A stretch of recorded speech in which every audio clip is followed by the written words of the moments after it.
welcome to the Shema podcast series, Strive for Truth. This series is based on the teachings of Rabbi Dessler, one of the most profound Torah thinkers of the early 20th century. In these conversations, I'm joined by Rabbi Michael Cohen, a longtime student and teacher of his work. This is not a series about inspiration or quick takeaways. It's about clarity, learning to see reality honestly and aligning our lives with what is real. Welcome back, my friends, to another episode of the Shema podcast and another installment in our ongoing series, Strive for Truth, with Rabbi Michael Cohen. Today we're going to address a question, one that sounds simple, but is actually very unsettling. If a person is sincere, thoughtful, and trying to do the right thing, why do they still get things wrong? Not small mistakes, but major misreadings of situations. Rav Dessler, in the chapters The Power of the Truth Perspective and Obstinacy Ants Cure, make a bold claim.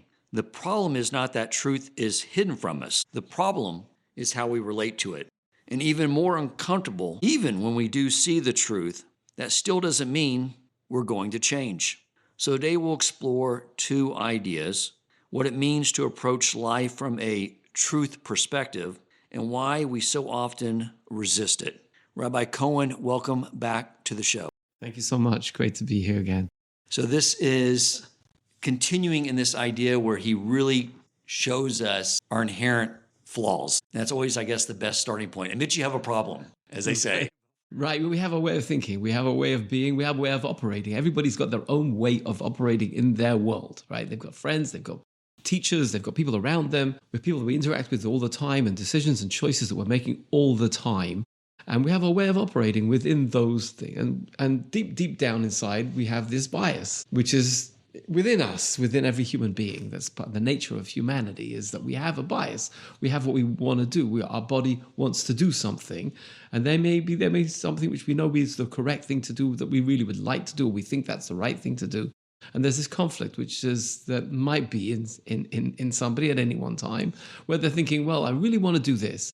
And there's a perspective, there's this truth perspective. It's like, well, how do we drill down to get to understand what's really motivating us and which we really should do in this situation? So, for example, a person may say, well, I really want to stay in bed. I really want to stay in bed. That's the right thing to do. And the person will say, well, no, I've got to go out and exercise. I want to get to the gym. I want to be healthy. And now we have this conflict. So there's what you would like to do, you like to stay in bed. And then there's theoretically, the right thing to do is get to the gym. But how do I do that? So actually, in this situation, you actually would want to do what you don't want to do. You actually have to bring yourself to do what you don't want to do. And actually, that's the nature of free will and our humankind, and the great ability we have to think, to be free thinkers and to have free will. And free will is the ability to actually do what you don't want to do, which is to get to the gym. Right. We're always going to be weighing on the side of inaction. I'll share with you an amazing story Rabbi Yaakov Wolbe shared about his grandfather. Yes. Rabbi Shlomo Wolbe, that back when everyone used to smoke cigarettes all the time, he woke up in the middle of the night and really wanted a cigarette. And so he was debating, do I get up and I walk? He had to walk a while to get to the store. It's like a mile walk to buy cigarettes. And so he was saying okay, well, if I say no, then I'm just because I'm being lazy. If I go, then I'm giving in to a craving. So what he ended up deciding to do was walk to the store, not buy the cigarettes, and walk back. Right. So he didn't give in to the craving, and he didn't give in to being lazy. But he took away the bias, which was, I'll have to walk a mile. Right. Or have to give in to a craving. I'm just going to go against both those, and just to strengthen myself in this area. But it's the same idea. We're always, I think, even in observance and everything, there's a level of comfort that we're always going to be wanting to settle back into. And being aware of that, I think, is helpful. You mentioned a good point over here. It makes no difference where you're at in the observance scale, right? In the spectrum of observancy, we're all faced with this challenge at some level, right? Everybody's got it at their own level, where there's what they want to do, what their body wants to do, the inertia, want to stay put, I don't want things to change. Let me just keep things the way, keep the status quo. And then there's the thing, okay, let's act.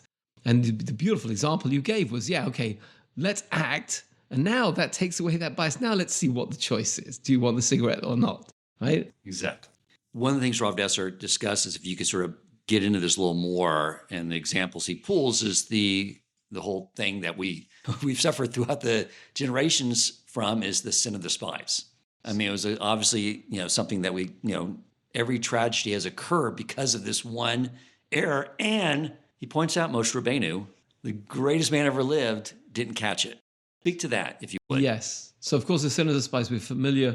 The Jewish people are in the wilderness. They're there for only a short amount of time. They've been at Mount Sinai. Now they're ready to move to go into the land of Israel. Miraculous things are happening around them. They're being fed by the manna, and they've got the clouds of glory protecting them. And they've had a really great time in the wilderness, as it were. And now they're ready to go into Eretz Israel. And the spies come to Moshe Rabbeinu and they say, listen, it's great. Or the people, beg your pardon, the tribes come to Moshe Rabbeinu, the leaders come to Moshe Rabbeinu and they say, listen, we're ready to go into the land of Israel. Of course, it's a beautiful land and we're ready. And this is exactly God's plan. But we're concerned because God's promised us that when we get into the land of Israel, there's going to be all sorts of great wealth and joy that we're going to experience, and we don't doubt that. But we're concerned. The people of Canaan, they know we're coming, and they've got great wealth. So what will they do? They'll hide it. They'll dig deep holes in the ground. They'll put in who knows what they'll do with their wealth. We won't. When we come into the land of Israel, we might not be able to find it. So a really good way of combating that, what would make great sense, would be for us to send some spies in, see where the jewels are, where the gold is, where the banks are, where the storehouses are, so that eventually, ultimately, when we go and we conquer the land of Israel, we'll have no problem divvying out all the wealth of the Canaanites to our people. So obviously, we should go in there, send a group in, and let us do a reconnaissance information, so we know where the gold and jewels are. So when we come to the land of Israel, everything's prepared for us. And Moshe Rabbeinu thinks, oh wow, the intentions seem very pure. The idea seems like a good idea. Maybe we should actually move on that. And he agrees with that. And then they ultimately asked Hashem, and essentially, well, that's what you want to do. Go ahead and do it. And then they do send in spies. And the spies come back with a negative report, and the whole thing goes awry. What went wrong? They asked advice. They asked their rabbi, Moshe Rabbeinu, and he also agreed with their intentions and their idea. And remember, this was Moshe Rabbeinu. He'd been leading them for some time now. They had been bringing all their problems to him when any dispute came or a person wanted to know what their best way in serving Hashem was. He would be able to look at them, guide them, and explain to each individual their best way for them to move forward in their avodat Hashem, in their service of God. And yet here, they're coming to him, and not only is he deceived, but we have to get to the bottom. Even they themselves, it seems, are deceived by their own argument. And so Rabbi Dessler points out that in such a situation, we've got to think, where is the truth? How are we going to get to the truth? It can be, we come to a situation where the truth is elusive even for us ourselves, even for our rabbis, even for everybody around us.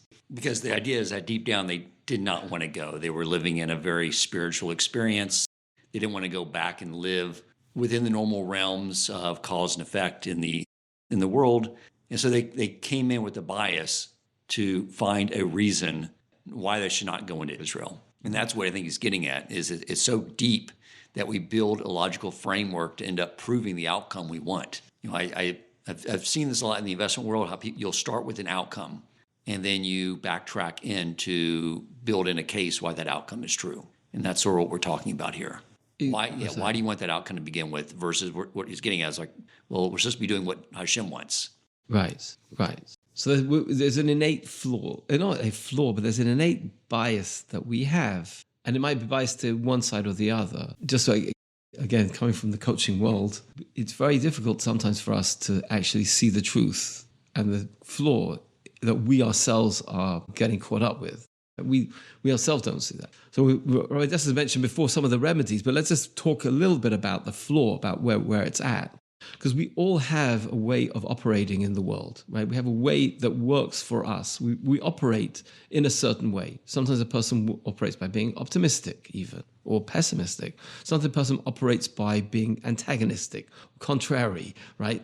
People have ways of operating that suit them. Doesn't mean necessarily that it works for them, but they think it works for them because we've got to where they are at the moment. Right. So if I've been doing this long, they don't take the moment to turn around and look at their lives and look at the way they've been through them, even sometimes the messes that they've created in their lives, marriage, friendships, businesses. And they don't take that moment to look and see, well, this is all caused by something. There's a common thread that's here. And perhaps that common thread is actually my operating. So there's a way we operate. And there's it just to apply that, and maybe it's not fair, but let's apply that to this story of the spies, which of course is a deep story and is beyond our comprehension sometimes because we weren't there. We don't really understand what was going on with the spies, but at a superficial level. Here we've got the spies, or the people of the Jewish people, the leaders of the Jewish people, and they've got a way of operating. And the way of operating, it seems, for us, is to look after themselves, right? We make sure that they're okay. And then there's an okay syndrome. Okay, God's got some plan for me, but I also have to be sure that I'm okay. And so I've got to worry. I've got to be proactive to make sure that in this system, I'm going to be okay. Now, to be critical of them, which is easy to do, would be say, oh, well, you know what? They're in the wilderness. God's providing them for everything that they need. They know they're taken care of. So why would they think, well, we're going to go into the land of Israel and we're also not going to be taken care of? God's going to take care of you just like he's taking care of you now. He'll take care of you then. But they have, it would seem, a concern. Am I going to be okay?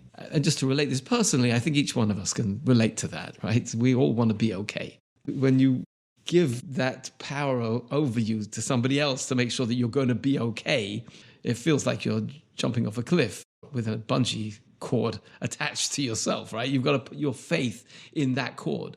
We all have that all the time where we put our faith in other people and things around us, but we're not so aware of it. So putting your faith in somebody else is scary. So perhaps that's what's happening over here. The Jewish people are in the wilderness and say, well, everything's fine now. I don't want to go over there. I'm scared. It's going to be dangerous. I don't know what's going to be. I don't know who these people are. I don't know how it's going to be. I'm comfortable now. Why change? And then to jump off the cliff and say, I'm putting my hands in the guy who's holding the cord, the bungee cord, and I'm going to be okay. I'm hurtling towards the ground now, but I'm going to be okay, is a very difficult thing to do. Even when the one that's making the request is the creator of everything, who they just witnessed all that, but still at a core level, and they knew that. They knew intellectually. But they hadn't related to it at a level of feeling that they're going to be okay. That's what I was getting. At a very deep level, emotional level of the uncertainty of going into a strange situation. Knew intellectually to trust Hashem and do all these things, and that everything should be in his honor. That fear crept into that, and they created a framework with the outcome in mind that it will point to them not needing to go into the land of Israel. And not losing in faith. Right. They're not losing faith because they're saying, oh, yes, Hashem, this is all part of your plan because you want us to be wealthy when we go in the land of Israel. This fits in your plan. But they didn't realize that what they were doing was manipulating their argument to fit in with their own plan. Right, exactly. They're basically using logic to align with their fear versus align with what Hashem desires.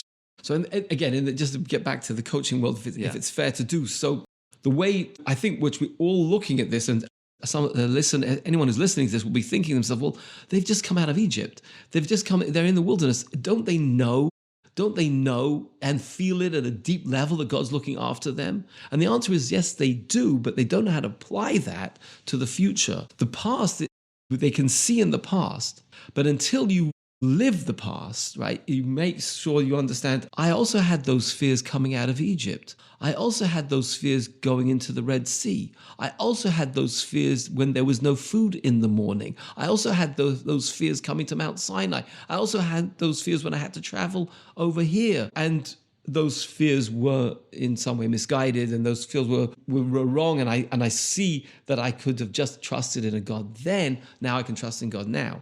But the way to get around it, it's just in practical terms, is for us to notice in our lives places where we actually do put trust in others. A very simple example is the rules of the road, right? When you're driving, you might be driving on a steep cliff around a bend, but you're keeping into your lane. You're not worried that somebody's in your lane, coming oncoming traffic is driving in your lane, because no, they're going to be driving in their lane. So you hurtle around this corner at 40 miles an hour, 50 miles an hour, and you're just driving along, and you might even see an oncoming car, but he's going to be keeping in his lane, because that's the rules of the law. And everybody keeps the laws of the road, we hope, right? But you're so confident that you do that. So there's an example where we put our trust in something so complicitly that we put our lives in danger, but we know we're going to be okay. And that's what really required over here is, and sometimes we need somebody else to help us to do that, to look at the past where we were in a similar situation and we did put our trust in our parents or in our boss or in somebody else who was there for us or our guide, and we were okay. And so, as long as there's good reason to put trust in that person or in God here in this example, right, you're going to be okay. And then there's no reason for it. I'd done an episode on the just somewhat similar topic, but I was talking about why going through the sea was such a necessary training exercise for us. Because everyone, of course, when you read the Midrash, it was a very scary experience sitting at the sea. It was with large waves and thunder and lightning. And Hashem wanted to show them, if you go in the direction I say, everything will work out fine, and go against even when your body's feeling fear.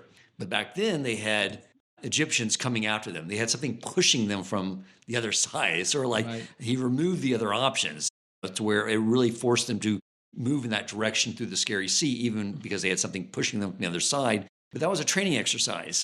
This is a much higher level now that they're asked to go into the land of Israel. Because there's not something, wild animals or an army coming. There's nothing pushing them. There's nothing pushing them. And now Hashem's saying, can you go against your fear just based off what I'm telling you as your creator? That's a whole new higher level. Yes, precisely. And that's why they opt for the status quo.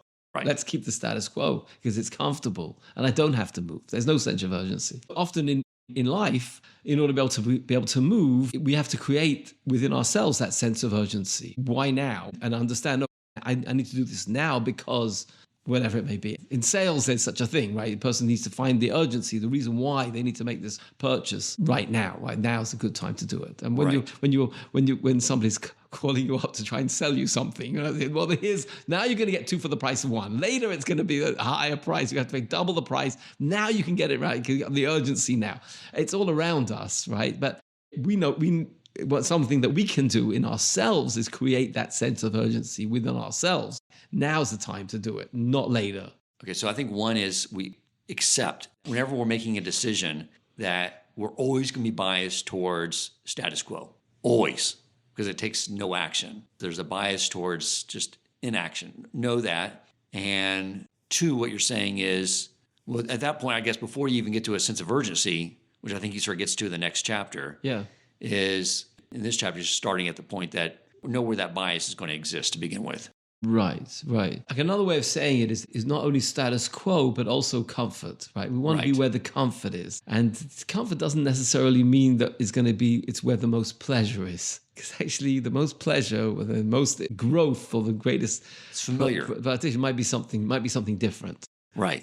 So the guy's in bed, right? So the comfort is in bed, right? But what's to be gained is by getting to the gym, right? I'm going to feel that in the long term. That's going to be really something that's really good for me. There definitely, bias towards familiarity. Matter of fact, when I was talking with Rabbi Nagel about my upcoming wife's conversion, and he said, you're going to have to get married again. And I said, how am I going to convince a woman that I've already been married to for 22 years to marry me again? Like she already knows all my BS. I can't really tell her all these great things because she already knows the truth. And he said, well, just keep in mind that everyone has a tendency to choose what's familiar to them versus the unknown, even if the unknown may be better. And I was like, okay, I'm going with that. And that worked, thank God. But it does show the bias there, just what's familiar. So another, I think, very important point, which we shouldn't gloss over, is that the accountability, as you mentioned at the beginning, the accountability of this is in every generation. The weeping of Tisha B'Av, the destruction of the temple and the Sinat Chinam and everything that happened, that weeping for generations was because they wept on that night and they said, we're not going to go into the land of Israel. They said, it's not working out. Now, the sin of the spies was that they convinced themselves that this was not the right thing at this time. They didn't want to put their trust in Hashem. They didn't want to jump off the bridge with the bunch of God. They did. And as a result of that, they went to Moshe Rabbeinu and they told him, listen, if we're going to go into the land, it's going to be dangerous. Moshe Rabbeinu didn't tell them, no, don't worry, everything's going to be okay. Stay put. You're being biased. You're making an inherent flaw over here. Moshe Rabbeinu said, oh, it sounds like what you're saying is right. They might argue, well, we asked our rabbi, we asked Moshe Rabbeinu, he told us to send the spies. Don't blame us. But we find that the culpability is not with Moshe Rabbeinu. No one points the finger. The Torah doesn't point a finger at Moshe Rabbeinu for the sin of the spies. Actually, it's the Jewish people who sinned with the spies. And we, the Jewish people, are the ones who bear the brunt of that transgression. So where was the transgression? The truth is that we are held responsible for our choices. And that they went to Moshe Rabbeinu and tried to get his buy-in and his approval. The fault is with the Jewish people. And where is the fault? The fault is right there at the beginning. It's not at the end. It's not when they cried, which they cried, and they said, we're not going to go into the land of Israel, and God can't take us into the land of Israel. Everything's not going to work out for us. That was a grievous sin, no doubt. But the source was not then. The source was right at the beginning when they were weighing up, is it safe for us to go into Israel, or should we do something now to protect ourselves? It was the beginning of the sin. And our lives and ourselves, what Rabbi Dessler and the Sephorno that he's quoting, and Rabbi Dessler is telling us, is that we need to look at ourselves to see how we operate. We can't shift the blame onto anyone else. You can't even shift it onto the circumstances that you're living in, because ultimately comes down to your relationship with God. That's what it's all about, life in this world. And he'll say this later on as well. But when we come to the truth perspective, everything that happens to us happens for a reason. And the reason is that we grow and become great through the experience of our lives. And everyone's life is totally unique. There are no two people, even identical twins, who experience the same life. And the troubles and the difficulties that we go through and the way we choose to respond to them is our responsibility.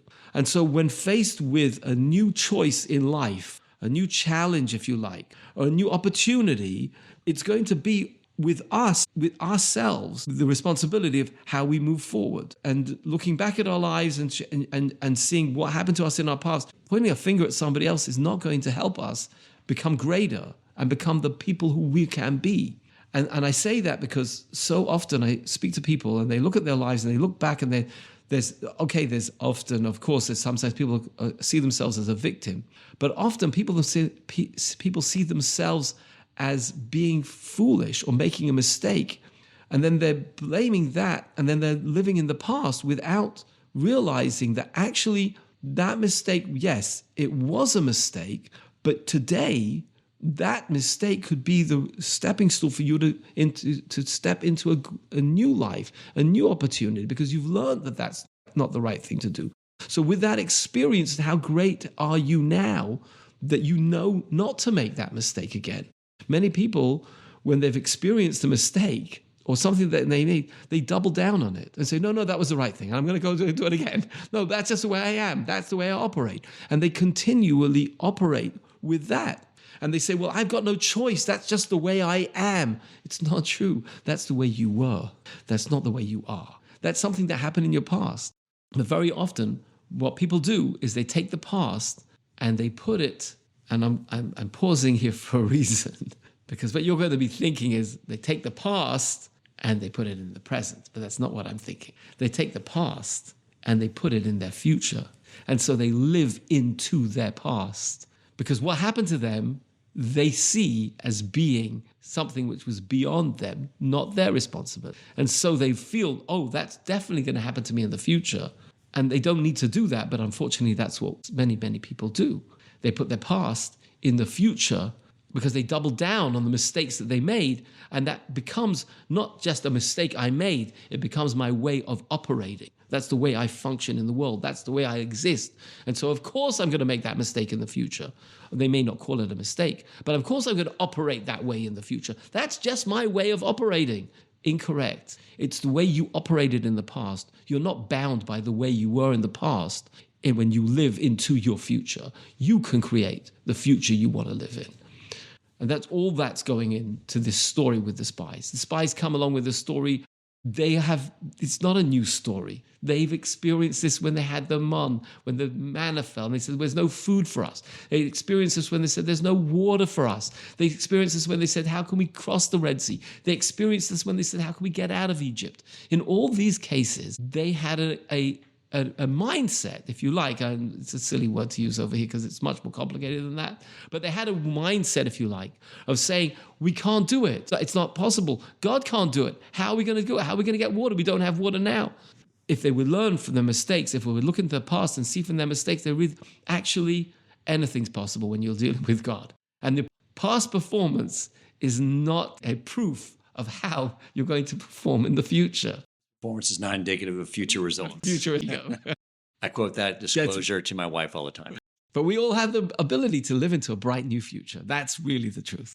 So we get into the next chapter, and these blend so well together because he gets into, after diagnosing the problem, into providing a way of solving the situation or correcting this behavior.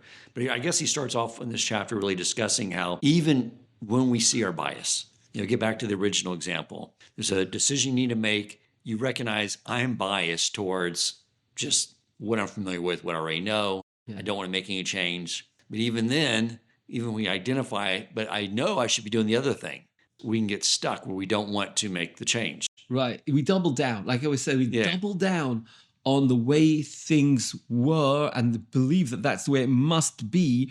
And we get to a situation where it seems like, and in the example that he gives, there even God says there is no hope at this stage, right? So the story we're going into, that Rabbi Dessler brings us into, is this story of the golden calf.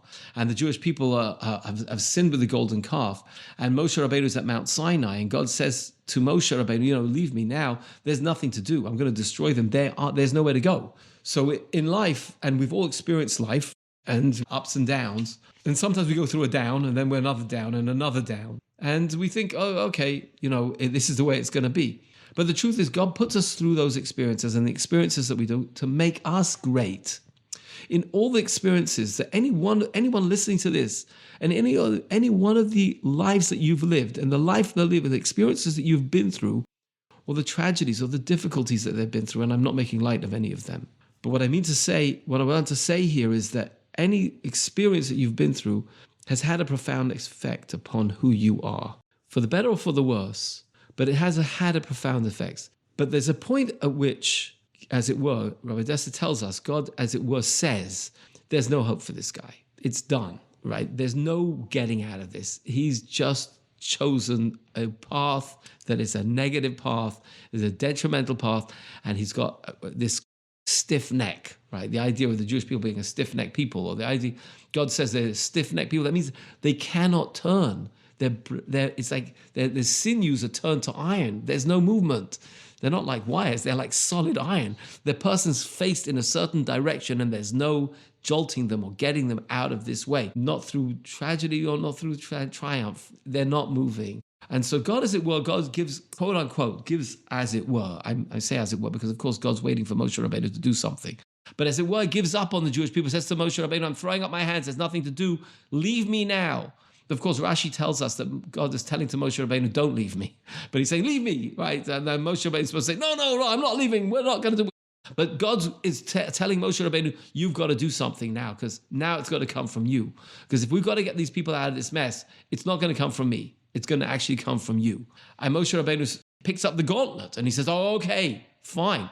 We're going to do it. Leave me. I'm going to do it. I'm going to do it. And Moshe Rabbeinu comes down and he says, okay, fine. He takes the golden calf and he burns it in front of them. But before that, before he's able to get their attention, he takes the tablets, as we know, He takes them down at this tremendous time. He's coming down the mountain with the two luchos. This is the coronation of Jewish people. He's coming down there with the two. Everyone's supposed to be having a party. It's supposed to be a celebration. Yeshua says to him, listen, I think we've got problems over here. Sounds like there's some sort of milchama, some sort of battle of war that's going on in the camp. What are we going to do?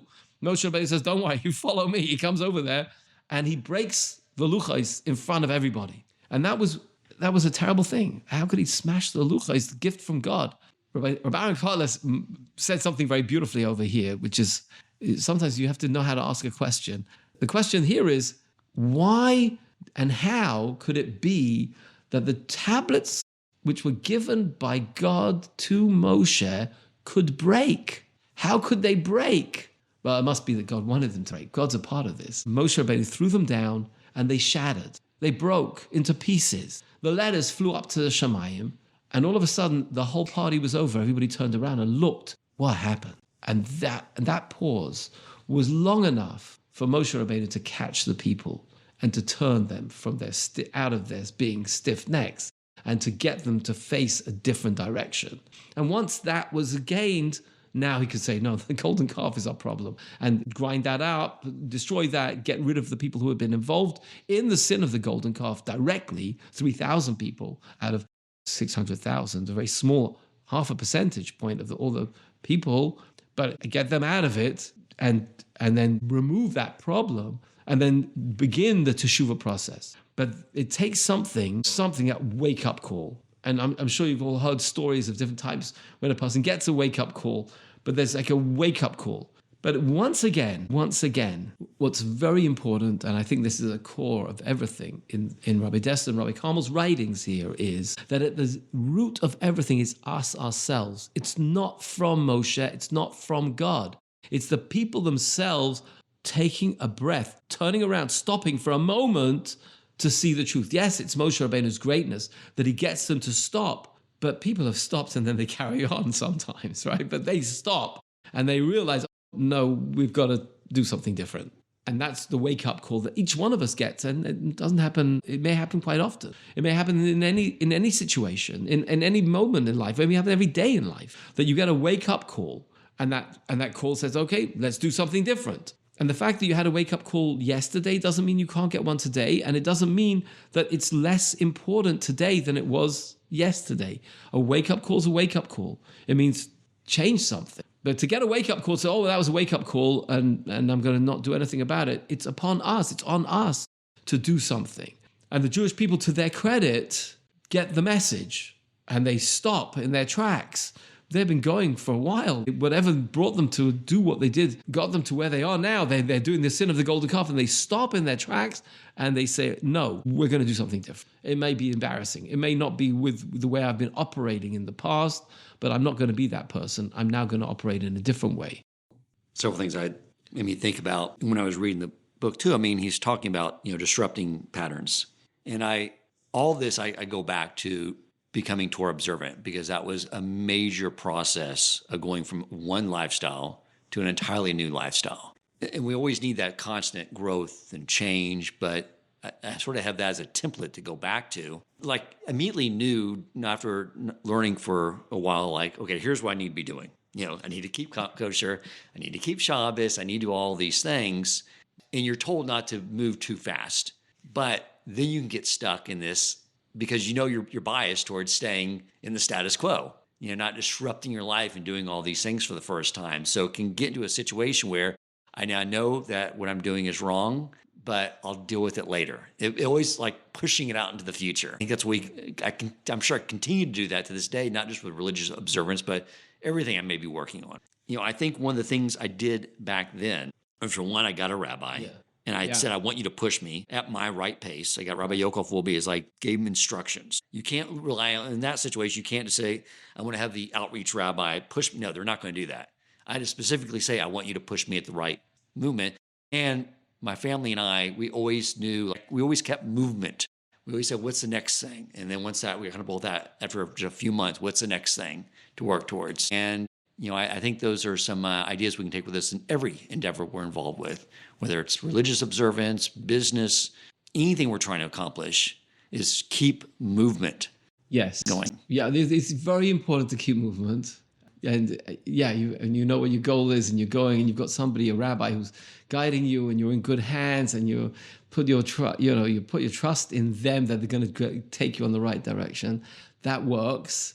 I'd like to point out another way, and this is totally not politically correct in the world, in the Baal Teshuva world particularly. I've been in the Kiruv movement for a long, long time, and there's always this thing, don't push too hard, and people got to go at their own pace. And for myself, and it's not necessarily, I say it's politically incorrect. It works for other people. Maybe it doesn't work for other people, but there is another way of doing things, another way of operating, and that way is once you know what's wrong, don't do it. And you know you don't want to do it, so why would you mess around and still do it? And so there's a thing, Rabbi Dessler himself used to smoke. Back in the day when they thought smoking was good for you, he smoked. And then he really realized that he was actually addicted to cigarettes, and he needed it. And he needed it. This is still the time when people didn't know that it caused lung cancer, was bad for you. But he saw, how could it be that I'm dependent upon something else?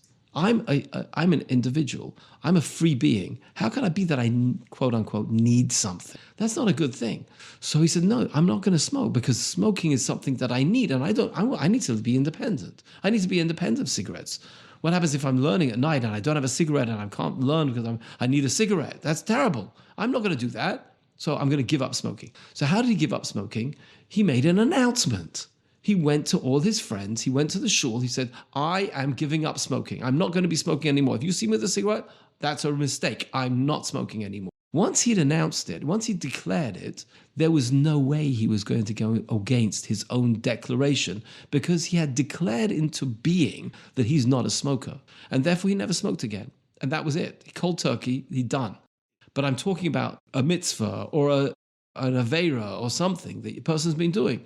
A person can, if they see it, declare, that's the way I was. I'm not going to be doing that anymore, and tell people about it. So, for example, I know in my own experience, I was 14 years old, and I went to Dvar, 15 years old, went to Dvar Yerushalayim. I learned in Dvar Yerushalayim, and I was not Shomer Shabbos, and not Shomer Kashrus, and not Shomer actually anything, but I was going to a modern Orthodox religious school, and I came back, and my roommate said to me, I said, yeah, I came back, I'm going to be religious. He said, well, that means you can't do this, this, and this, and this. I said, yeah, no, fine. And I cold turkey, back from one moment to the next, decided that I was going to be Shomer Shabbos, keep kashrus, make brachas, wear tzitzis, put the tefillin on every day, and do the whole 9 yards. Now, I was in an environment that made it possible for me to do that. But once I declared it and told all my friends that that's what I was going to do, there was no way back. It would have been terribly embarrassing. But that was the way I had chosen. And I went gung-ho, and Baruch Hashem, it worked. Many people and rabbis came to me, I think you go slowly, this and that. I wasn't, unfortunately, I was a stiff-necked sort of guy. And once I turned in that direction, that was what I was going to do, and I did it. And Baruch Hashem, I had the support of my parents and my family and my brothers and the people around me, and my roommate in school. We were in a boarding school, who I'm very grateful to for all that support. But that's another way of doing things. That's the way Rabbi Dessler gave up smoking. The way that we're talking about is like this. Let's say a person was to decide they're not going to speak Lashon Hara anymore. So you don't have to say, well, I'm only going to do it 1 hour a day, which is a good way to do it. Don't get me wrong. That's a great thing to do, right? That works as well. But another way is I'm not going to speak Lashon Hara. We're not going to do it. And declaring it and saying it to people. They say, well, what are you saying? You said you're not going to speak Lashon Hara. No, I'm not going to speak Lashon Hara. Well, that's what you just said is Lashon Hara. What? I didn't mean that. I'm not going to say it. There was a mistake. And people will catch you, and people will stop you doing that because you've declared that that's what you're doing. So that's the power of declaration. That's the power of declaring what you're doing. And that's the way, one way that one can change one's operating system. Now, that's on a very simple level. It works sometimes. That is a form of pattern interruption, which is what Rav Dessler is talking about. Right, exactly. This pattern that is pattern interruption. That is exactly the idea over here. Moshe Rabbeinu broke the luchas, pattern interruption. Now we've got to start a new way of being. Let's create that. The beauty of a mussar, really, of learning and studying, is that we're not bound by the past. We're not bound by the way we've been. And you can declare at any moment a new way of being, as long as you have integrity and as long as You're committed to what you say, the possibility that you're creating for yourself. And once you create that possibility, you can live it. You can live the possibility. That's the great thing about having a Rebbe, a teacher who you can confide with. Some people have a coach who you can work with to live into that future that you create, not one that was dictated by your past. One idea I shared at the Pesach table, pulling from the Haggadah on this idea of behavior modification, was Hashem having us to take the lamb's blood and put it on the doorpost. So he would know where we are, like it's Hashem. Now, obviously, he knows which homes have, where the Jews were. That was an exercise for our own benefit because we were worshiping the idols of the Egyptians, the lambs. So as a form of pattern interruption, he had us take it, make that declaration.